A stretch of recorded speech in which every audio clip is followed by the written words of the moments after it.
Sa mahigit 300 taon, matatag na nakatayo ang simbahan ng San Santiago Apostol sa Paite, Laguna. Hindi bilang gusali, kundi bilang buhay na saksi ng pananampalataya, kultura at kasaysayan ng sambayanang Paitenyo. Ang Project Ayukod ay kwento ng pananampalataya, pagkakaisa at pag-ibig sa bayan. Sa bawat tunog ng kampana, paalala ito, tayo ay iisang simbahan, iisang katawan ni Kristo, at iisang sambayanan na handang magsama-sama, buhatin ang isa't isa, at itindig ang anumang bumagsak.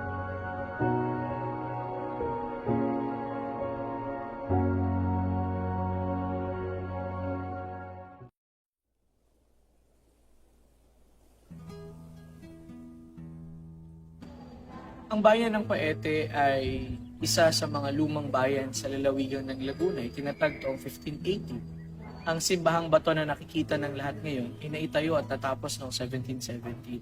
Ganun ang katanda ang simbahang ito. Nagkukubli siya ng mayamang sining, mayamang kultura, mayamang kasaysayan, at mayamang pananampalataya. Sa katandaan ng simbahan natin, lagi tayong nag-aalala pag nagkakaroon ng mga lindol. So, nung dalawang magkasunod na lindol na 2020 tsaka 2021, kung di ako nagkakamali, nagpipiesta parehas yun, pina-check namin sa engineering ng munisipyo yung kalagayan ng tore kasi nga medyo malakas yung lindol. So, napansin namin na yung mga crack na, kasi may mga crack na talaga siya kasi lumamit-tanda na. So, mas lumaki. So, nagkaroon kami ng pag-aalala kasi nga baka magkaroon pa ng mga susunod na lindol, hindi kayanin ng ating simula. So, nagsimula yung idea na ilapit uli ito sa National Historical Institute para tignan nila yung kondisyon structural ng ating simula. Maraming rason kung bakit natin nabuo yung Project Ayukod. Una na rito noong July 24, 2021, nagkaroon ng isang malakas na lindol na tumama sa Calatagan, Batangas. At matapos to, nakita natin yung epekto sa struktura ng kampanaryo ng simbahan ng Paete. At naging banta ito, una sa structure, sa mga taong gumagamit nito at also, banta ito sa iniingatan nating simbahan na kayamanan hindi lang ng bayan ng Paete, kundi ng buong Pilipinas, ng mga Pilipino.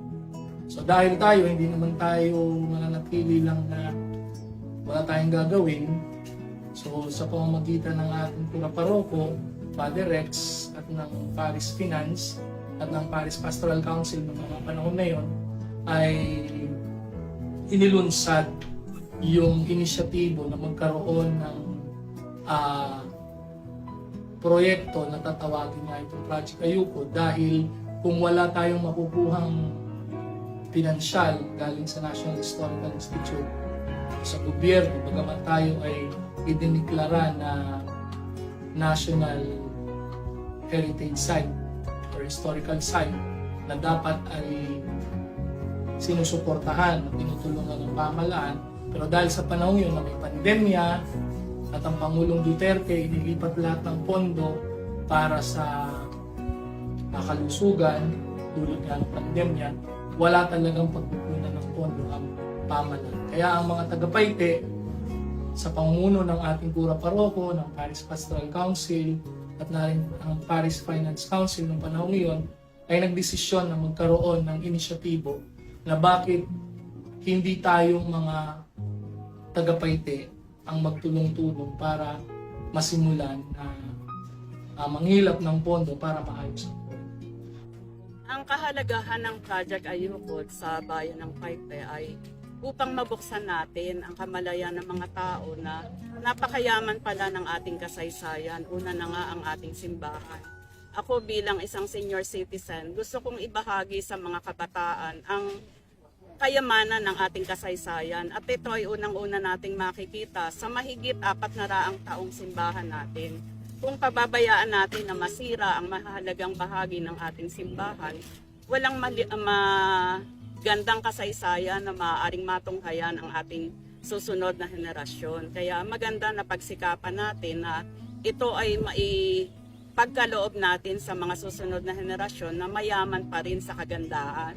Nandun pa rin na restore ng ating mga namumuno sa ating simbahan at may mga kabataan na nagpapaliwanag kagaya ng mga curator na dinevelop ng ating simbahan para maging sandata sa pagpapaliwanag kung kaano kaganda ang ating simbahan. Yung proyekto para magkaroon ng kumbaga ay mabilis maunawaan ng mga tao. Kasi nga, ang pangalawang hamon, bukod dun sa walang pondo, yung hamon ng pangingilap ng pondo. Sapagkat nung panahon yun, pandemya, nagkaroon ng lockdown, walang hanap buhay ang mga tao.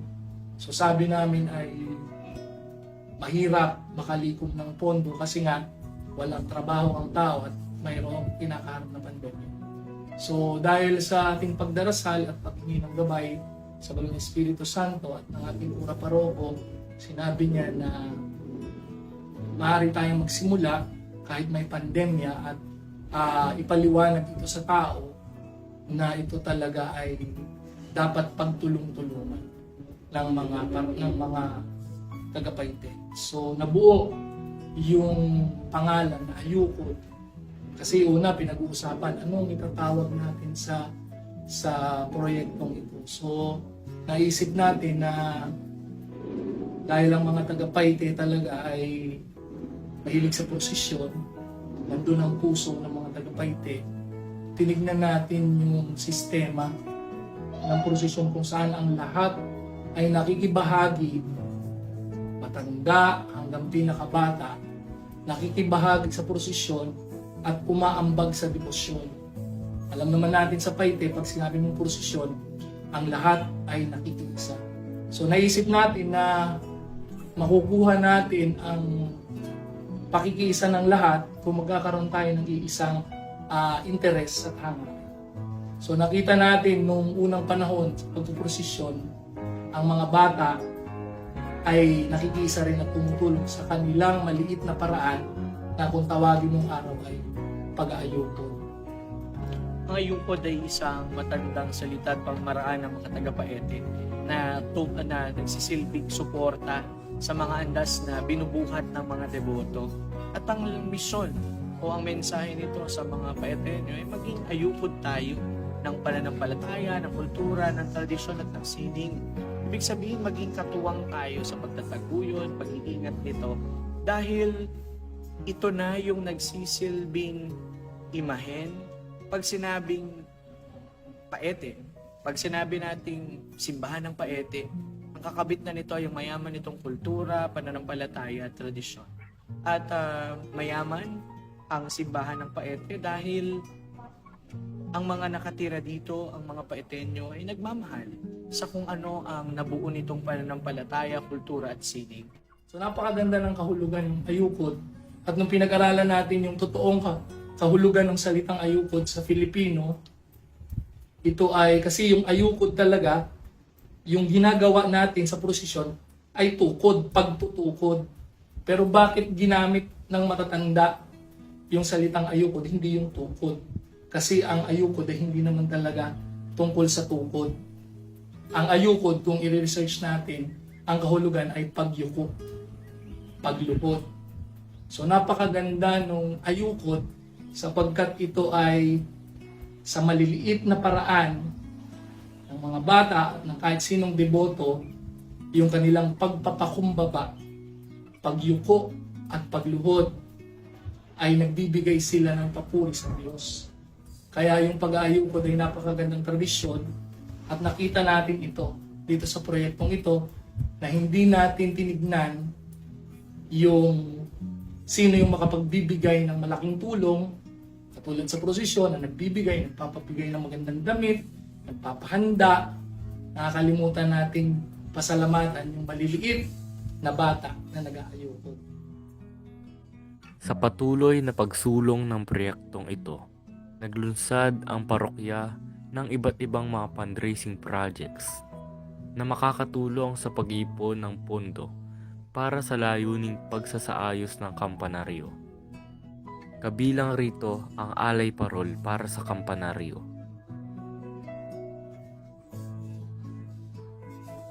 Himig ng Pag-asa, a benefit concert. Batang Tiago, Dinner for a Cause. Ginang ng Parokya. At gayon din ang pagtitinda ng parochial shirts at ang hapag ni Tiago. Dito sa Project Ayukod, napakaganda sapagkat kahit maliit, kahit bata, pwedeng mag-ayukod. Kaya nga inilunsad yung proyekto ng pagtitinda ng lugaw, yung pagtitinda ng mga kakanin, na kahit sino, kung mayroon kang kaunting barya, bumili ka, nakatulong ka sa pag-aayukod at pagsasaayos at pagpapatibay ng ating tore. So napakaganda ng ayukod dahil talagang mas naunawaan natin yung kahulugan ng salitang ayukod at yung debosyon ng mga tagapaite sa posisyon na hindi lang ito tungkol sa panlabas, kundi debosyon na nagmumula sa puso para unahin natin ang Diyos, magpasalamat, higit sa lahat, suportahan natin at ingatan ang kanyang tahanan. Ang pinakamensahe sa mga generous Catholics na nasa ating bayan, nasa ibang bayan, nasa ibang bansa, ay magkaisa tayo na itaguyod ang ating simbahan dahil kahit wala kayo sa ating bayan, babalik at babalik kayo sa inyong kinalakhan. Napakasarap na mamuhay sa ating bayan, lalo't makikita natin na yung talino or yaman na ibinigay ng Diyos ay ibinabahagi natin ng buong kababaang loob para sa ating bayan at ating simbahan. Kung tutuusin, luag ng ating simbahan sa pagbibigay dahil hindi tayo inoobligan ng ating simbahan na magbigay ng ikapo. Ito ay voluntary na lamang. So, kung nakikita natin kung gaano ka-generous ang Diyos sa ating lahat, dapat ganun din ang ibalik natin sa ating Diyos. Yung best na meron tayo, best time, best talent, at best treasure, lahat naman tayo ay binibigyan ng kayamanan ng Diyos. So, kung sinabi natin nagbigay tayo ng isang ulit, hindi lamang isang ulit tayo binibigyan ng Diyos. Maraming ulit. So dapat maraming ulit tayo na nagbabalik ng pasasalamat sa Diyos. Marami pong salamat sa pagtangkilik. Malaki ang ambag ng lahat. Hindi natin masusukat kasi talagang nakita natin dito yung pagtutulungan. Napakagandang balik-balikan lagi na nagtulungan tayo kahit sa panahon na kailangan din mismo natin ng tulong. Yun ang napakagandang ambag ng bayan ng Ayukod, Project Ayukod sa bayan ng Paite. Hindi yung lagi tayong maghihintay ng tulong. Hindi tayo tutulong kasi kailangan ko rin ng tulong. Pero dito sa Project Ayukod, napakaganda ng pangyayari at napatunayan natin. Kailangan natin ng tulong ang bawat isa noong pandemya. Kailangan natin ng tulong ang bawat isa. Pero tumulong pa rin tayo. Nagtulungan pa rin tayo. Kaya ang ambag ng Project Ayukod sa bayan ng Paite, ito ay makasaysayan, ito ay hindi na makakalimutan. At lagi ding sinasabi ng ating Kura Paroko, hindi lang ito tungkol sa structural na pagtitindig ng kampana, kundi may kinalaman sa ating spiritual na pamumuhay. Hindi lang ito may tungkol sa pagtunog ng kampana at tatawagin ng taong bayan sa misa, kundi tayo mismo ang kampana na tatawag sa ating mga kaparokya na bumalik tayo, tumulong tayo sa ating simbahan. Kaya ang mensahe ng Project Ayukod patuloy tayo maging ayukod, maging katuwang, maging tagapagpreserba at tagapagmahal ng kultura. At mapalad tayo kasi sa henerasyon natin, muling tumibay ang simbahan. Kaya maraming salamat po sa lahat ng naging kaayukod namin sa pagpapatibay ng ating kampanaryo At samahan pa po natin ng maraming dasal. Dahil susunod na ang renovation, ang restoration ng ilan sa mga mahalagang bahagi pa ng ating simbahan para maabutan ito ng marami pang henerasyon hanggang sa magmarka na ito sa kasaysayan ng ating pananampalataya. At muli, ang mensahe ng Project Ayukod, maging ayukod tayo ng kayamanan ng simbahan, ng kasaysayan ng kultura at tradisyon na nabuo dito sa simbahan ng Paite. Kabilang sa mga isinagawa at isinaayos ang paglilinis ng panlabas na bahagi ng simbahan mula sa lumot at halamang nakasisira sa bato. Pagpapalit ng mga nawawalang korbel at sirang kahoy. Paglalagay ng mesh screen upang maiwasan ang mga pinsala ng mga paniki at ibon. Waterproofing ng dome at pagsasaayos ng hagdan, sahig at tali ng kampana. Ama naming makapangyarihan, Diyos ng aming mga ninuno, ang lahat ng inyong mga nilikha ay mabuti at walang bagay na inyong ginawa ang hindi dapat pabanalin sa pamamagitan ng inyong salita at pagbabasbas. Marapatin niyo pong tunghayan, o mahabaging Diyos, ang aming mga pagsusumamo para sa kampanaryo naming ito, na itinayo ng inyong mga lingkod para sa kalwalhatian ng inyong banal na pangalan.